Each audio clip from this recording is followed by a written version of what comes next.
Mi hermano le dio una bofetada a mi hija. Salió igual de inútil que su madre, mientras que todos reían, así que anoté los nombres de quienes se burlaron, y congelé sus tarjetas una por una, mientras mi hermano terminaba arruinado. Mi nombre es Camila, y durante mucho tiempo viví bajo la sombra de mi familia. No es que me quejara, o al menos no al principio. Cuando eres niña, no te das cuenta de cómo las palabras, los gestos o las preferencias de tus padres pueden moldearte, pueden hacerte sentir menos. Pero con el tiempo, esas cosas se acumulan, como gotas de agua que caen en una piedra hasta que la parten en dos. Así fue mi infancia, y aunque no lo supe entonces, esas grietas que se formaron en mí me harían más fuerte de lo que cualquiera en mi familia jamás imaginó.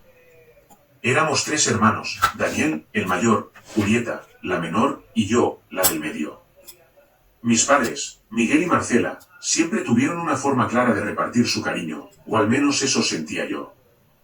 Daniel era el sol brillante de la casa, el niño prodigio, el que siempre tenía una respuesta rápida, una idea ingeniosa, o una hazaña que contar. Era extrovertido, carismático, y tenía esa energía que hacía que todos giraran a su alrededor. Julieta, por su parte, era la mente brillante, como decía mi madre. Desde pequeña, Julieta destacaba en la escuela, sacaba las mejores notas, y mis padres estaban convencidos de que sería una científica o algo por el estilo. Yo, en cambio, era la callada, la tímida, la que nunca levantaba la voz ni exigía atención. No era que no tuviera sueños o ideas, pero siempre me sentía como si mi lugar en la familia fuera el de pasar desapercibida.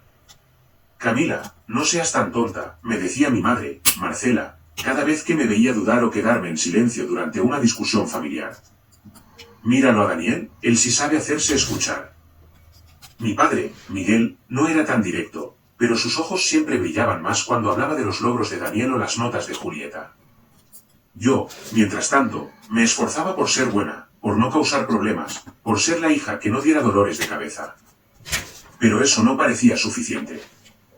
Recuerdo una vez, cuando tenía unos 10 años, que gané un concurso de escritura en la escuela. Escribí un cuento sobre una niña que vivía en un bosque y hablaba con los animales. Estaba tan orgullosa que llegué a casa con el certificado en la mano, corriendo para enseñárselo a mis padres. Pero cuando se lo mostré, mi madre apenas lo miró y dijo, «Qué lindo, Camila, pero no te emociones demasiado, eso no es como las matemáticas de Julieta o el discurso que dio Daniel en el club de debates». Mi padre ni siquiera levantó la vista del periódico. Ese día, guardé el certificado en una caja bajo mi cama y nunca volví a mencionar el concurso.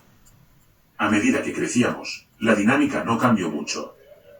Daniel se convirtió en el orgullo de la familia, estudiando medicina y luego especializándose como pediatra. Era el tipo de persona que entraba a una habitación y todos se callaban para escucharlo. Siempre tenía una historia que contar, una broma que hacer, o una opinión que imponer. Julieta, aunque no llegó a ser científica como mis padres esperaban, se graduó en administración y siempre estaba planeando algo grande, algún negocio que nunca terminaba de cuajar, pero que mis padres aplaudían como si fuera la próxima gran empresaria.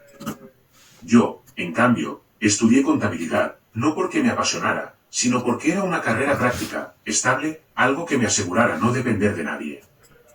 Mis padres apenas lo notaron.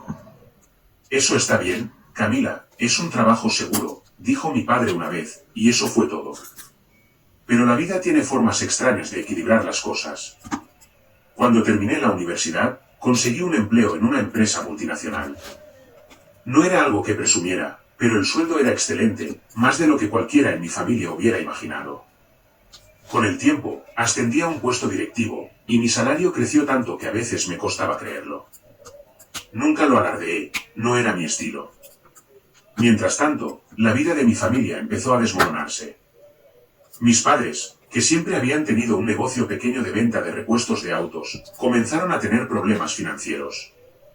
La crisis económica los golpeó duro, y de un día para otro, se quedaron sin ingresos. Julieta, que siempre estaba persiguiendo sus grandes ideas, nunca logró estabilizarse.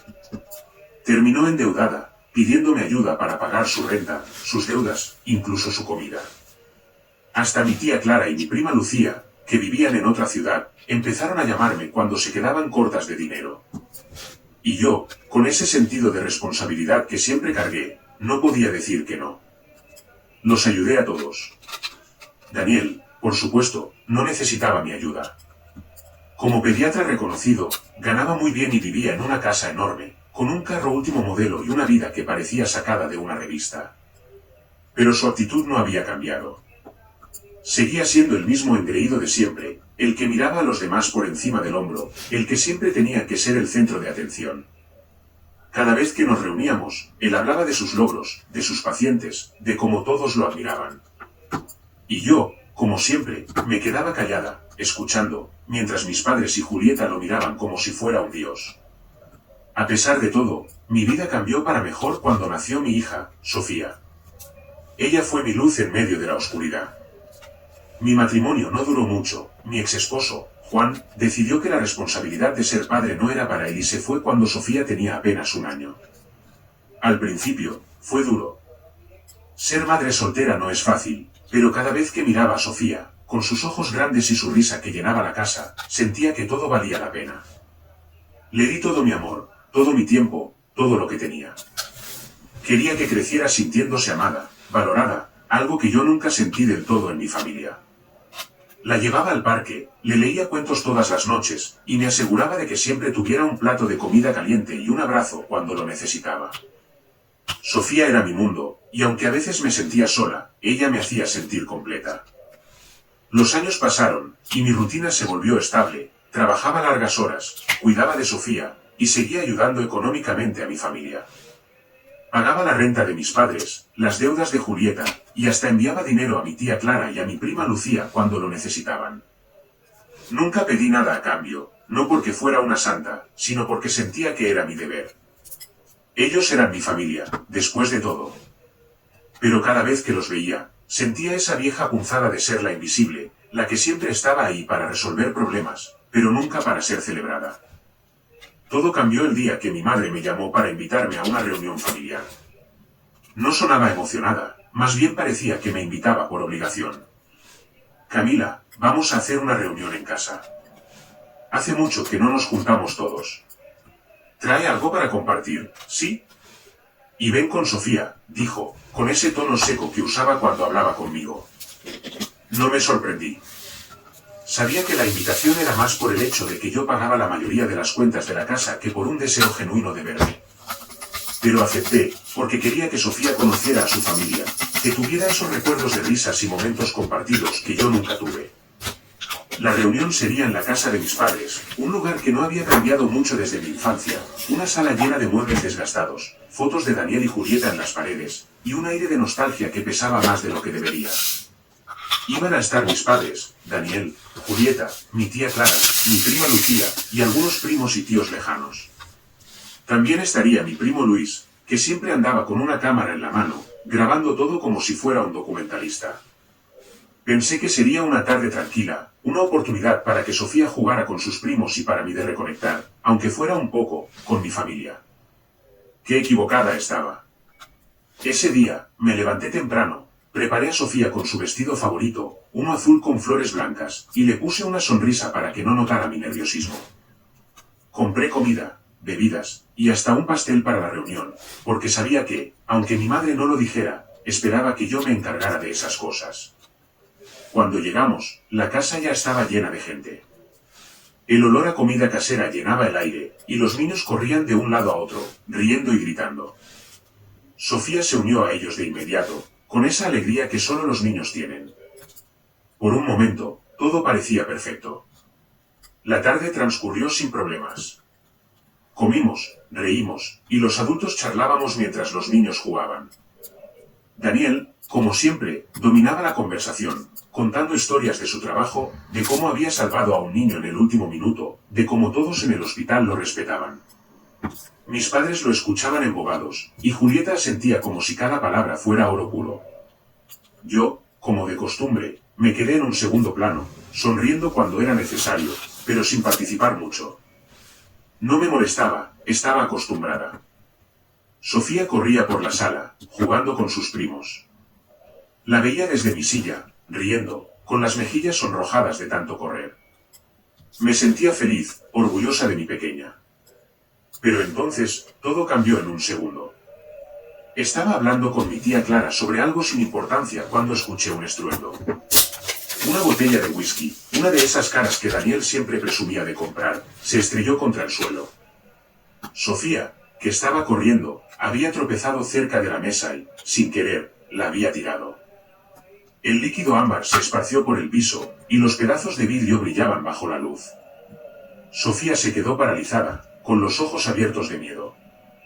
Antes de que pudiera levantarme, Daniel se puso de pie de un salto, con el rostro rojo de furia. «Niña tonta», gritó, y entonces, sin pensarlo, levantó la mano y le dio una bofetada a Sofía en la mejilla. El sonido del golpe resonó en la sala, seguido por el llanto desgarrador de mi hija. Me quedé helada, incapaz de procesar lo que acababa de ver.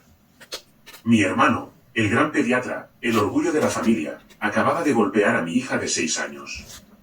Pero lo que vino después fue aún peor. Daniel, con una sonrisa cruel, dijo, «Niña mocosa», salió igual de inútil que su madre. Y entonces, la sala estalló en risas. El sonido de las risas de mi familia retumbaba en mis oídos como un eco que no podía detener. Era como si el mundo se hubiera detenido, pero al mismo tiempo, todo se movía demasiado rápido. Mi hija, Sofía, estaba en el suelo, sosteniendo su mejilla roja mientras las lágrimas corrían por su rostro. Sus pequeños sollozos cortaban el aire, y yo sentía que algo dentro de mí se rompía. Daniel, mi hermano, el intocable, el intachable, el héroe de la familia, acababa de golpear a mi hija de 6 años y llamarla inútil. Y lo peor de todo, todos en la sala se reían, como si fuera un chiste, como si el dolor de mi pequeña fuera algo para burlarse.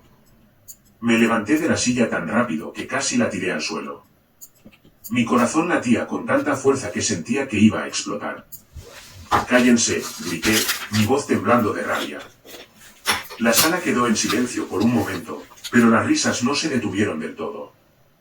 Mi madre, Marcela, soltó una risita nerviosa, como si quisiera suavizar las cosas. Mi padre, Miguel, miraba a Daniel con una mezcla de orgullo y diversión, como si lo que acababa de pasar fuera una anécdota más para contar. Julieta, mi hermana, tenía una sonrisa torcida, y mi tía Clara y mi prima Lucía intercambiaban miradas mientras se tapaban la boca para no reír más fuerte. Hasta algunos de los primos y tíos lejanos, sentados en el otro extremo de la sala, soltaban risitas disimuladas. «¿Qué les pasa?», grité, dando un paso hacia Daniel, que seguía de pie junto a la mesa, con esa expresión arrogante que siempre llevaba como si fuera una corona. «Es una niña. Es mi hija. ¿Cómo te atreves a tocarla?». Daniel alzó una ceja, como si mi reacción fuera una exageración ridícula. «Camila, cálmate», dijo, con esa voz condescendiente que usaba cuando quería hacerme sentir pequeña. «Solo fue un pequeño golpe. No es para tanto. La niña tiene que aprender a no andar rompiendo cosas». «No es así, Sofía». Miró a mi hija, que estaba temblando, y le dedicó una sonrisa que me heló la sangre. «Un pequeño golpe», repetí, sintiendo que la rabia me quemaba por dentro. Me agaché rápidamente para levantar a Sofía, que se aferró a mí como si tuviera miedo de que alguien más la lastimara. La abracé fuerte, limpiando sus lágrimas con mi mano mientras intentaba mantener la calma por ella. Pero no podía. No cuando veía a mi familia, a esas personas que yo había sostenido con mi dinero, con mi esfuerzo, riéndose del dolor de mi hija. «Eres un monstruo, Daniel», le grité, señalándolo con el dedo. «Es una niña de 6 años. ¿Qué clase de hombre eres que le pegas a una niña por un accidente? Y encima te atreves a insultarla. A insultarme a mí». Daniel soltó una carcajada, como si todo esto fuera un juego. «Oh, Camila, no seas tan dramática. Solo la estoy educando. Alguien tiene que hacerlo, porque claramente tú no lo haces bien. Mira cómo salió la niña, igual de torpe que tú».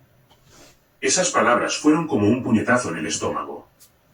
No era la primera vez que Daniel me menospreciaba, pero esta vez era diferente. No estaba hablando solo de mí, estaba hablando de mi hija, de mi Sofía, que no había hecho nada más que jugar y ser una niña. Miré a mi alrededor, esperando que alguien, cualquiera, dijera algo en mi defensa. Pero nadie lo hizo. Mi madre se cruzó de brazos, mirando hacia otro lado. Mi padre carraspeó, incómodo, pero no abrió la boca. Julieta seguía con esa sonrisa burlona, y mi tía Clara y mi prima Lucía intercambiaban murmullos, como si estuvieran disfrutando del espectáculo. Hasta los primos y tíos lejanos parecían encontrarle gracia a la situación. ¿Nadie va a decir nada?, pregunté, mi voz quebrándose. Es una niña. Mi hija. ¿Cómo pueden quedarse ahí riendo como si nada? Camila, no hagas un escándalo, dijo mi madre por fin, con ese tono de reproche que siempre usaba conmigo. Daniel tiene razón. Sofía no debería estar corriendo como loca por la casa. Y esa botella no era barata, ¿sabes? ¿La botella?, repetí, incrédula. ¿Estás más preocupada por una maldita botella que por tu nieta? Por el hecho de que tu hijo le pegó a una niña de 6 años. Camila, no hagas esto más grande de lo que es, intervino mi padre, levantando una mano como si quisiera calmar las cosas. Daniel no quiso hacerle daño. Solo fue un reflejo. Y, bueno, la niña tiene que aprender a ser más cuidadosa. ¿Un reflejo? Mi voz temblaba tanto que apenas podía controlarla. Le dio una bofetada. La llamó inútil. Y ustedes lo están defendiendo. Julieta, que hasta ese momento había estado callada, finalmente habló, con esa voz suya que siempre sonaba como si estuviera juzgando a todos. Camila, relájate. No es como si Daniel la hubiera golpeado fuerte. Además, tú siempre has sido un poco exagerada con estas cosas. Sofía está bien, mira, ya no está llorando tanto. Miré a Sofía, que seguía aferrada a mí, con la cara escondida en mi pecho. No estaba llorando tan fuerte, es cierto, pero sus ojos estaban llenos de miedo, de confusión. No estaba bien. No estaba nada bien. Y escuchar a mi hermana, a la que yo había ayudado a pagar sus deudas, a la que le había dado dinero para que no perdiera su apartamento, defender a Daniel me hizo sentir una furia que nunca había sentido antes. Exagerada, dije, mirando a Julieta directamente a los ojos. Tú, que no tienes un peso en el bolsillo si no es por mí, ¿te atreves a decirme que estoy exagerando? Todos ustedes, que viven de mi dinero, se atreven a reírse de mi hija. El silencio que siguió fue pesado, incómodo.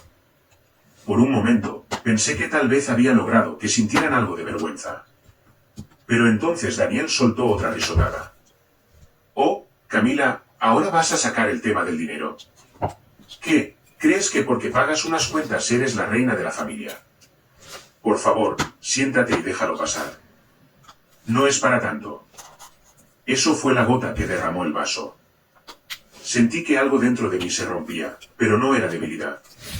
Era como si todas las veces que me habían ignorado, menospreciado, pasado por encima, se juntaran en ese momento y se convirtieran en una fuerza que no podía contener. Miré a mi familia, uno por uno. Mi madre, con su expresión de desaprobación. Mi padre, que evitaba mi mirada. Julieta, con su sonrisa burlona. Mi tía Clara y mi prima Lucía, que seguían susurrando como si esto fuera un chisme divertido. Y Daniel, el intocable Daniel, que me miraba como si fuera una niña teniendo una rabieta. En mi mente, empecé a anotar sus nombres. Marcela, Miguel, Julieta, Clara, Lucía. Cada uno de ellos, que se habían reído del dolor de mi hija, que habían apoyado a Daniel o se habían quedado callados mientras él la humillaba. Cada uno de ellos, que vivía de mi esfuerzo, de mi trabajo, de mi sacrificio. Y en ese momento, tomé una decisión. No iba a dejar que esto pasara como si nada. No esta vez. Esto no se queda así, dije, mi voz baja pero firme. No voy a permitir que lastimen a mi hija y se salgan con la suya. Sin decir una palabra más, tomé a Sofía en brazos y caminé hacia la puerta. Escuché a mi madre llamarme, diciendo algo sobre no ser tan dramática, pero no me detuve. Sentí las miradas de todos en mi espalda, algunas burlonas, otras incómodas, pero ninguna de arrepentimiento. Cuando salí de la casa, el aire fresco de la noche me golpeó la cara, y solo entonces me di cuenta de que estaba temblando. No de miedo, sino de rabia. En el carro, Sofía se acurrucó en el asiento trasero, todavía con lágrimas en los ojos. Intenté hablarle, calmarla, pero no decía nada. Solo miraba por la ventana, con esa expresión que me rompía el corazón. «Mami, ¿por qué el tío Daniel me pegó?», preguntó por fin, con una voz tan pequeña que apenas la escuché. «Porque es un hombre malo, mi amor», respondí, tratando de mantener mi voz firme. «Pero te prometo que nadie va a lastimarte de nuevo. Mami está aquí». Cuando llegamos a casa, traté de animar a Sofía. Le preparé su chocolate caliente favorito, le puse su película preferida, El Rey León, y me senté con ella en el sofá, abrazándola. Pero nada funcionaba. Seguía callada, con esa mirada perdida que me hacía sentir impotente. Sabía que esto no era algo que un chocolate o una película podían arreglar. Mi hija estaba herida, no solo en la mejilla, sino en el alma. Y eso, más que nada, me hacía hervir la sangre. Esa noche, después de que Sofía finalmente se durmió, me senté frente a mi computadora. La rabia seguía ardiendo en mi pecho, pero ahora era más fría, más calculada. Abrí mi cuenta bancaria y comencé a revisar las cuentas de las personas a las que ayudaba, mis padres, Julieta, mi tía Clara, mi prima Lucía. Una por una, fui cancelando las tarjetas que les había dado, cortando los pagos automáticos que cubrían sus gastos. No sentí culpa, ni duda. Ellos se habían reído del dolor de mi hija. No merecían nada de mí. Pero eso no era suficiente. Necesitaba algo más, algo que golpeara a Daniel donde realmente dolía. Recordé al primo Luis, el que siempre estaba grabando todo con su cámara nueva. Durante la discusión, lo había visto filmando desde un rincón de la sala. Ese vídeo tenía que existir, y yo lo necesitaba. Lo contacté esa misma noche, a pesar de lo tarde que era. «Luis, necesito el vídeo de la reunión», le escribí en un mensaje directo. El momento en que Daniel golpeó a Sofía. Hubo una pausa larga antes de que respondiera. «Camila, no sé si debería. Es algo delicado». «Por favor, Luis», insistí. «Es importante. Es por Sofía». Finalmente, accedió, pero no sin ponerme una condición. «Te lo envío, pero me salió cara esa cámara». «¿Me entiendes?»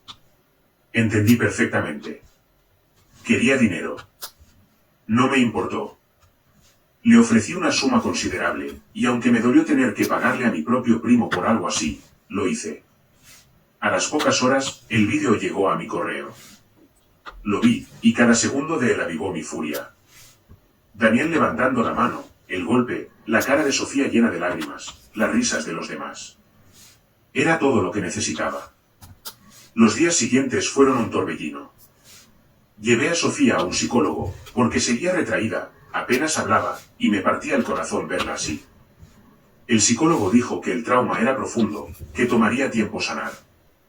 Cada palabra suya era como un cuchillo. Mientras tanto, mi teléfono no paraba de sonar. Mis padres, Julieta, mi tía Clara, mi prima Lucía, todos llamaban furiosos, exigiendo explicaciones por las tarjetas canceladas. No les respondí. No tenía nada que decirles. Entonces, tomé el vídeo y lo subí a las redes sociales. Lo titulé simplemente, «Esto es lo que un pediatra le hizo a mi hija». No esperaba que se volviera viral, pero en cuestión de horas, ya tenía 1 millón de vistas. Los comentarios eran una avalancha de indignación. «¡Qué monstruo! Ese es el pediatra de mi hijo. Nunca más lo llevaré con él. Esto es abuso infantil». La reputación de Daniel se desplomó. Cerró sus redes sociales, y según supe después, renunció a su trabajo. No sentí lástima. Se lo merecía. Pero mi familia, los que se rieron, los que se quedaron callados, los que defendieron a Daniel mientras mi Sofía lloraba, no se quedaron atrás. Las llamadas se volvieron más frecuentes, más desesperadas. Al principio, solo ignoraba los mensajes, pero los buzones de voz se acumulaban, y cada uno era más patético que el anterior. Finalmente, una noche, después de una semana de silencio, decidí contestar una llamada de mi madre. No sé por qué lo hice. Tal vez quería escuchar qué tenía que decir, o tal vez solo quería asegurarme de que entendieran lo que habían perdido. «Camila, ¿cómo pudiste hacernos esto?», gritó mi madre, Marcela. Apenas contesté. Su voz estaba llena de una mezcla de furia y desesperación. «Nos dejaste sin nada. Las tarjetas no funcionan, los pagos de la renta no se hicieron, estamos a punto de quedarnos en la calle. ¿Cómo puedes ser tan cruel con tu propia familia? Cruel. La palabra me golpeó, pero no como ella esperaba. Me reí, una risa amarga que salió de un lugar profundo dentro de mí. Cruel, repetí, mi voz baja pero cargada de rabia. Cruel es golpear a una niña de 6 años por romper una botella. Cruel es reírse mientras mi hija llora, humillada. Cruel es llamarla inútil y decir que salió igual que yo, mientras todos ustedes, los que viven de mi dinero, aplaudían. No me hagas hablar de crueldad, mamá. Hubo un silencio al otro lado de la línea. Por un momento, pensé que tal vez, solo tal vez, había tocado algo en ella, un atisbo de remordimiento. Pero entonces habló, y sus palabras fueron como un cuchillo. Camila, siempre has sido tan dramática. Daniel no quiso hacerle daño. Fue solo un momento de enojo. Y tú, en lugar de arreglar las cosas como familia, nos castigas a todos. ¿Qué clase de hija eres? ¿Qué clase de hija? Repetí, sintiendo que la furia me quemaba la garganta. Soy la hija que pagó tu renta, tus facturas, tu comida, durante años. Soy la hija que mantuvo a Julieta a flote, que ayudó a Clara y a Lucía cuando no tenían nada. Soy la hija que ustedes ignoraron, menospreciaron, y dejaron de lado toda la vida. Y ahora, cuando defiendo a mi hija, me llamas cruel. No, mamá. Ustedes son los crueles. Se rieron del dolor de mi Sofía. No merecen nada de mí. Ella seguía rogándome, pero yo colgué el teléfono y lo apagué. Mi corazón latía con fuerza, pero no era miedo ni tristeza. Era algo nuevo, algo que no había sentido en años, libertad. Por primera vez, me sentía libre de las cadenas invisibles que mi familia había puesto sobre mí toda la vida. No más favores, no más sacrificios, no más vivir bajo su sombra. Solo éramos Sofía y yo, y eso era suficiente. Supe, por rumores de primos lejanos, que mis padres estaban al borde de perder su casa. Julieta se había mudado con una amiga porque no podía pagar la renta. Clara y Lucía, que dependían de mí para sus gastos básicos, estaban buscando trabajos que no podían encontrar. Y Daniel. Daniel era un desterrado. El vídeo seguía circulando, y su carrera como pediatra estaba acabada. Algunos padres incluso iniciaron una petición para que le quitaran su licencia médica. No me alegraba de su desgracia, pero tampoco sentía lástima. Cada uno de ellos había elegido su destino el día que se rieron de mi hija. Con el tiempo, mi vida comenzó a tomar un nuevo rumbo. Seguí trabajando en mi empresa, donde me respetaban y valoraban. Cada día, llegaba a casa y veía a Sofía crecer, recuperar su alegría, su confianza. Empecé a tomar clases de pintura, algo que siempre quise hacer pero que nunca me atreví porque mi familia me había hecho creer que no era lo suficientemente buena. Mis cuadros no eran obras maestras, pero eran míos, y cada pincelada era una forma de sanar. Una tarde, mientras pintaba con Sofía en el comedor, ella levantó la vista y me dijo, «Mami, te quiero mucho». Sus ojos brillaban, y por primera vez en meses, vi a la niña feliz que solía ser. La abracé fuerte, sintiendo que las heridas de ambas empezaban a cerrar. «Yo también te quiero, mi amor», le dije. «Siempre estaremos juntas». Mi familia, la que una vez pensé que era todo para mí, se desvaneció de mi vida. No volví a hablar con ellos, y ellos, eventualmente, dejaron de buscarme. No sé qué pasó con Daniel, con mis padres, con Julieta, Clara o Lucía. No me importaba. Había aprendido una lección dura pero liberadora: la familia no es la sangre, es el amor, el respeto, la lealtad. Y en mi mundo, mi familia era Sofía. A veces, miraba el vídeo que subía a las redes, no porque quisiera revivir el dolor, sino porque me recordaba lo lejos que había llegado. Había roto las cadenas, había defendido a mi hija, y había encontrado mi voz. La Camila callada, sumisa, invisible, ya no existía. En su lugar, estaba una mujer fuerte, una madre que no permitiría que nadie lastimara a su hija, una persona que, por fin, vivía para sí misma. Y mientras veía a Sofía reír, pintar, crecer, supe que todo había valido la pena. Éramos libres, y eso era más de lo que mi familia jamás entendería.